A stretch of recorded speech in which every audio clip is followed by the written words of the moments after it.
Assalamu alaikum. This is Professor Mathiula back with new video lecture of the series Cellular Respiration. पिछले lecture में हम बात कर चुके हैं about the steps of pyruvate modification into acetyl co A, यानी उस सफ़र को हम डिटेल से डिस्कस कर चुके हैं जिसमें पायरुवेट जो एंड प्रोडक्ट है बेसिकली ग्लाइकोलाइसिस का, उसे कैसे एसिटाइल को ए यानी 3 कार्बन से 2 कार्बन किस तरह बनते हैं, वो सारी जर्नी हम डिटेल से डिस्कस कर चुके हैं। आज जो टॉपिक हम डिस्कस करेंगे उसका नाम है क्रेब्स साइकिल, जो बेसिकली सेलुलर रिस्पायरेशन और एरोबिक रिस्पायरेशन का एक इम्पोर्टेंट स्टेप है। और इसकी लोकेशन की सबसे पहले हम बात करते हैं, चूँकि mitochondria is also called as the power house of the cell, और इसकी ज़्यादातर जो रिलेशन है या सिग्निफिकेंस है that relates to the cellular or aerobic respiration. Mitochondria की स्ट्रक्चर हम डिटेल से बात कर चुके हैं, जो अगर आपने वो वीडियो नहीं देखी तो आप जाकर देख सकते हैं। माइटोकॉन्ड्रिया कंसिस्ट ऑफ 2 लेयर्स, एक आउटर मेम्ब्रेन है और एक inner membrane. The outer membrane is tough whereas the inner membrane is a fold, मतलब फोल्ड्स की शक्ल में है। जो आउटर मेम्ब्रेन और इनर मेम्ब्रेन है, this is outer membrane, this inner membrane, इनके बीच में एक स्पेस है, एक खाली जगह है जिसको इंटर मेम्ब्रेनल स्पेस, यानी वो स्पेस जो 2 मेम्ब्रेन्स के बीच में पाई जाती है। अब जब हम इंटर मेम्ब्रेनल स्पेस की बात करते हैं, दिस इज द प्लेस, ये वो लोकेशन है जहां पर एरोबिक रिस्पायरेशन का एक इंपॉर्टेंट स्टेप जिसे क्रेब्स साइकिल का नाम दिया जाता है वो यहाँ पर होगा। अब क्रेब्स साइकिल को क्रेब्स साइकिल क्यों कहा जाता है, या इसके 2 और नाम क्यों, इसके साथ हम जोड़े रखते हैं। हेंस क्रेब्स साइकिल या सर हेंस क्रेब की वजह से इसे क्रेब्स साइकिल कहा जाता है, जिसने पहले इसको स्टडी किया। Next step, the tricarboxylic cycle और सिट्रिक एसिड साइकिल, इन 2 को समझने के लिए रिएक्शन को समझना बहुत ही ज़रूरी है। जब हम बात करते हैं कि एसिटाइल कोए जो 2 कार्बन का है, ये इंटर होगा फ्रॉम साइटोप्लाज्म इनटू माइटोकॉन्ड्रिया, तो माइटोकॉन्ड्रिया में जब इंटर होगा इंटर मेम्ब्रेनल स्पेस में, अब इंटर मेम्ब्रेनल स्पेस में हमारे पास एक 4 कार्बन का कंपाउंड जिसे ऑक्जेलो एसिटेट कहा जाता है, वो पहले से ही मौजूद है। अब ये ऑक्जेलो एसिटेट 2 कार्बन और 4 कार्बन आपस में मिलकर सबसे पहले सिट्रेट बनाएंगे जो 6 कार्बन का है। अब ये सिट्रेट को सिट्रिक एसिड भी कहा जाता है। सिट्रिक एसिड की वजह से क्रेब्स साइकिल का दूसरा नाम, बाज़ औक़ात स्टूडेंट्स इसको कंफ्यूज कर जाते हैं जब एग्जामिनर इससे पूछते हैं कि what is citric acid cycle, that is basically the Krebs cycle. इसलिए पहला कंपाउंड जो बनता है वो सिट्रेट है, जिसकी वजह से इसको सिट्रिक एसिड साइकिल भी कहा जाता है। अब एक और ख़ास बात कि सिट्रिक एसिड में 3 जो फंक्शनल ग्रुप्स है वो किसके होंगे, कार्बोक्सिलिक ग्रुप होंगे, यानी try carboxylic cycle. Citric acid जो 6 कार्बन का है, इसमें 3 कार्बोक्सिलिक ग्रुप होते हैं, इसलिए क्रेब्स साइकिल को citric acid, try carboxylic cycle, hence Krebs cycle तीनों नाम से हम जानते हैं। सिट्रिक एसिड क्यों कहते हैं, पहला कंपाउंड एसिटाइल कोएर ऑक्सिलो एसिटेट आपस में मिलकर सिट्रेट या सिट्रिक एसिड बनाते हैं, और इसी सिट्रिक एसिड जो 6 कार्बन का होता है उसमें 3 जो है वो यानी ट्राई कार्बोक्सिलिक 3 कार्बोक्सिलिक ग्रुप पाए जाते हैं, इसलिए हम इसको ट्राई कार्बोक्सिलिक साइकिल भी कहा जाता है। सो नेम्स एंड लोकेशन। अब सिग्निफिकेंस क्या है, सिग्निफिकेंस इज वेरी सिंपल। ये वो जर्नी है जो आगे चलकर हम बात करते हैं कि mitochondria is power of the cell, और इसमें एटीपी की प्रोडक्शन होती है। तो एटीपी की प्रोडक्शन कैसे होगी, ये स्टेप बाय स्टेप होगी। Glycolysis, then journey of pyruvate to acetyl co A. Next step आज जो हम डिस्कस कर रहे हैं that is the Krebs cycle. अब जैसे ही सिट्रेट बनेगा, सिट्रेट चेंज होगा into its isomer, the step would be isomerisation.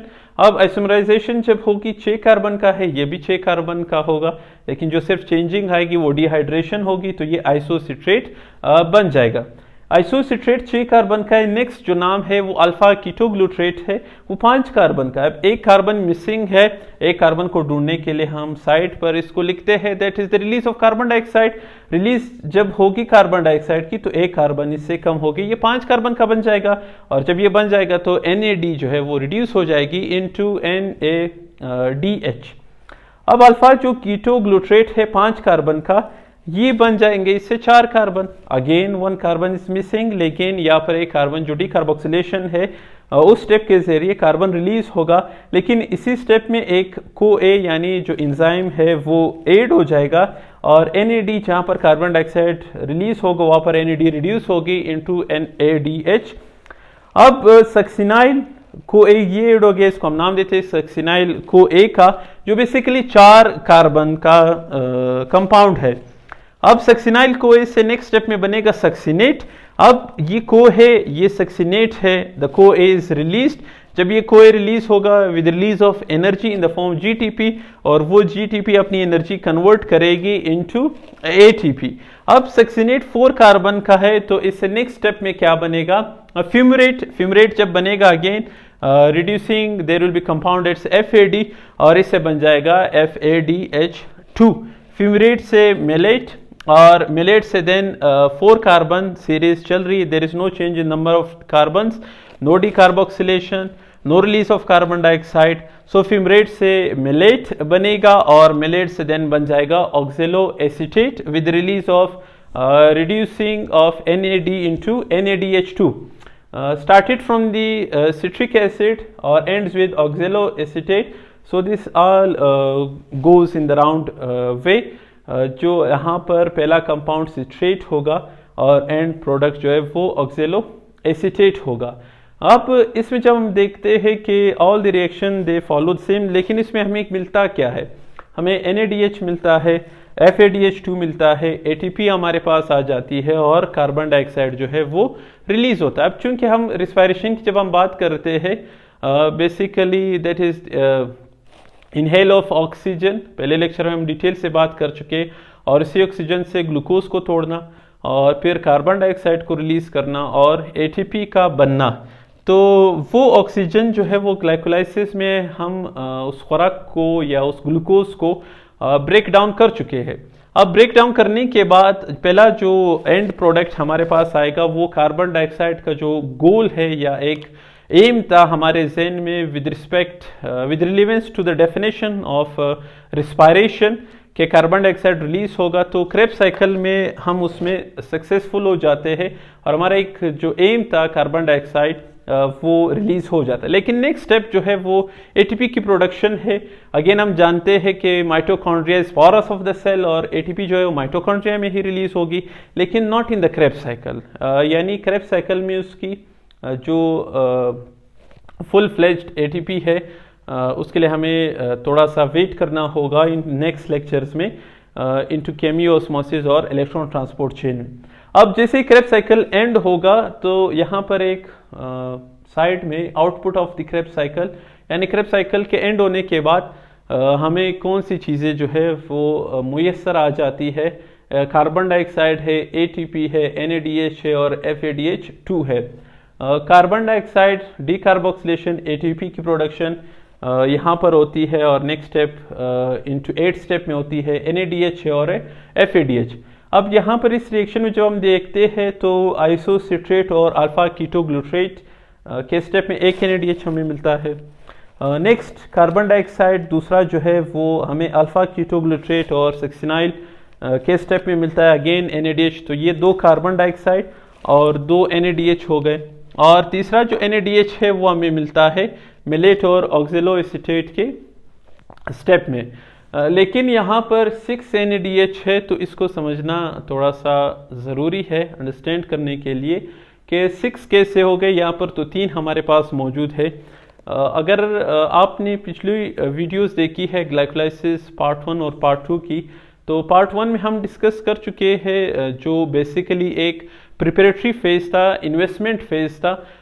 उसमें जब फ्रुक्टोज स्प्लिट होता है इनटू PGAL फॉस्फोग्लिसरल्डिहाइड और DHAP that is dihydroxy acetone phosphate में, those two are isomers of each other. तो हमने नेक्स्ट स्टेप जो प्रॉफिट फेज था ग्लाइकोलाइसिस पार्ट 2 में लेक्चर है, आप उसको देख सकते हैं, वॉच कर सकते हैं। तो वो जो PGAL था उसको हमने कंटिन्यू किया था, लेकिन उसके साथ हमने डबल एरो का साइन भी दिया था कि DHAP is also convertible into phosphoglyceraldehyde.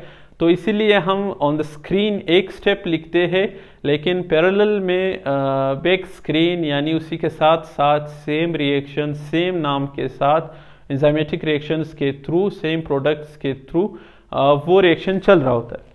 यहाँ पर भी दो एसिटाइल आएंगे, यानी दो पायरुवेट जब वहाँ पर बनते थे तो उससे दो एसिटाइल को ए बनेंगे। जब दो एसिटाइल को ए बनेंगे, एक एसिटाइल को इस रिएक्शन में आ गया और दूसरा एसिटाइल को ए दूसरे रिएक्शन में जाएगा with the same name same steps same जो यूनिट्स है उनकी प्रोडक्शन जो है वो यहाँ पर होगी।